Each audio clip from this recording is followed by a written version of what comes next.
Hello, my name is Heidi Stonier. I'm a professor here at Bergen Community College, and I'm going to share with you a very simple and natural way to meditate.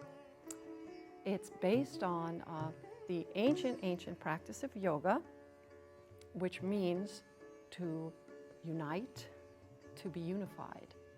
And that means to be unified with your whole self and your whole person, unified within and with each other, with the rest of your community, and with the entire earth and universe. It's a very, very profound experience to feel that connection, and we all can have it.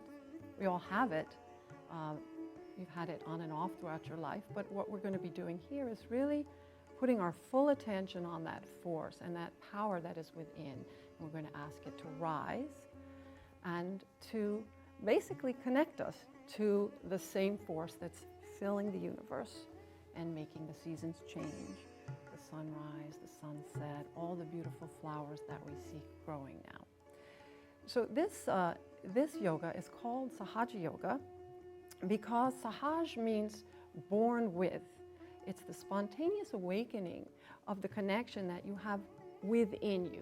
So in Sahaja Yoga, we don't have to go outside to any other mediator other than our own inner self. So this awakening is called self-realization, and it has been the object of yoga, and for that matter, many spiritual practices. And self-realization, what it means is that you have your connection to that inner source of power and strength, and you are completely at peace and full of love. So I have been doing this form of meditation for 20 years. I learned from Srimataji Nirmala Devi. She gave me my realization. She is my guru, which means teacher. And I have a picture of her. And what she's done is found a way that you can have this yoga, this self-realization, and still be a regular person.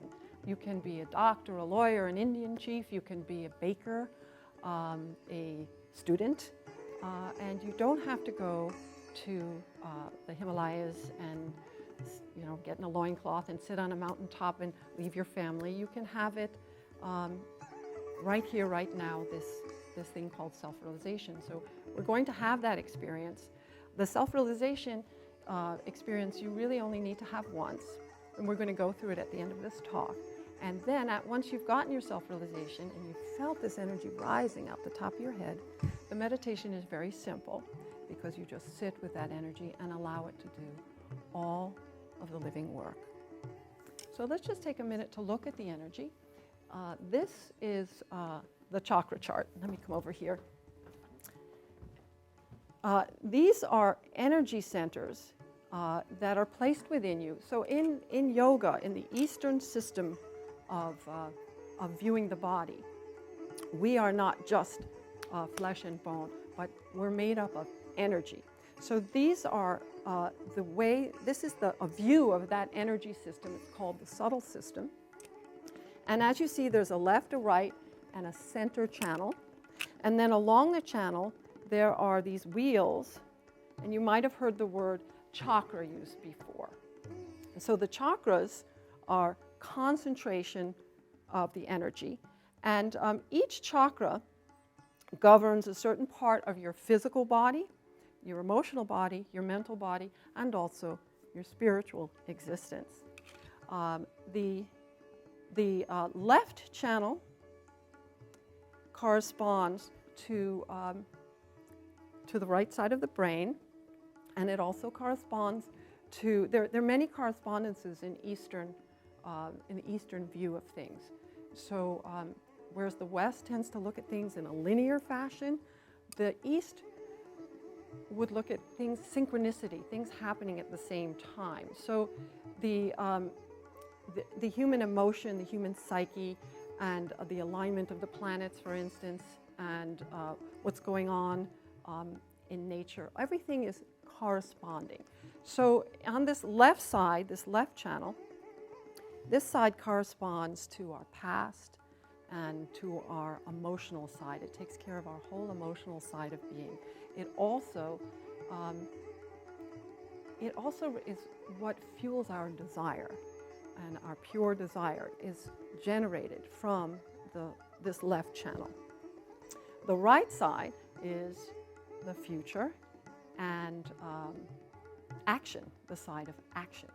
So what we want to do actually is come in the center between the past and the future, which is the present, and also between our desires and our actions. We want to unify them so that our actions are right actions and very connected to our desire, to our true desire, not our desire for a bigger house or a new car. That's great, but the true desire, which is to fully reach our potential, to be the person that we know we've always been meant to be.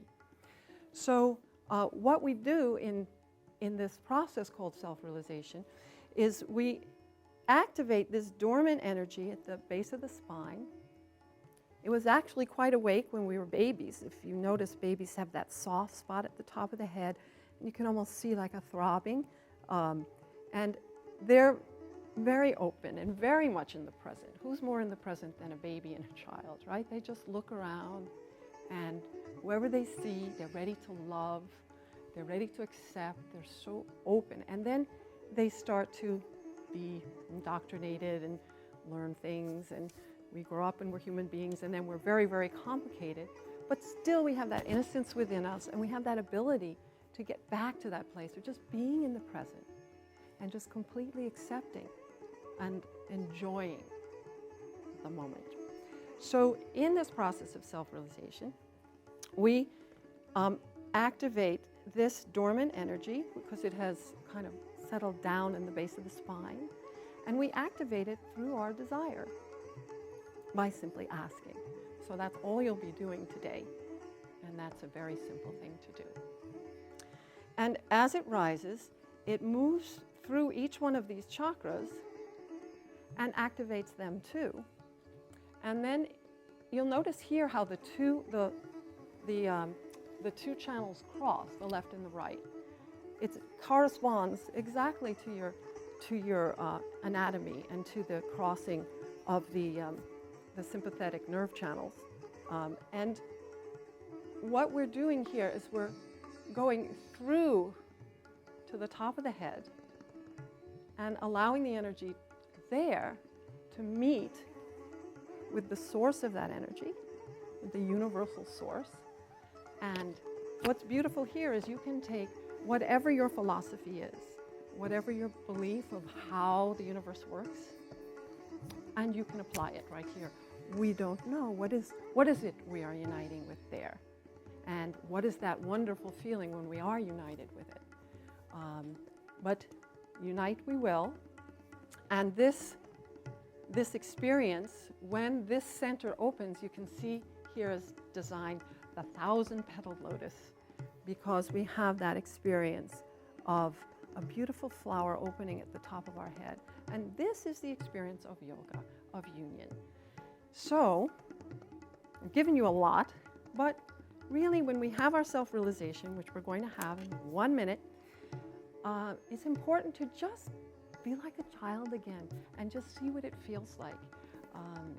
Throw yourself into it like you're hearing a beautiful piece of music, or watching a sunrise, all right? And be very gentle with yourself.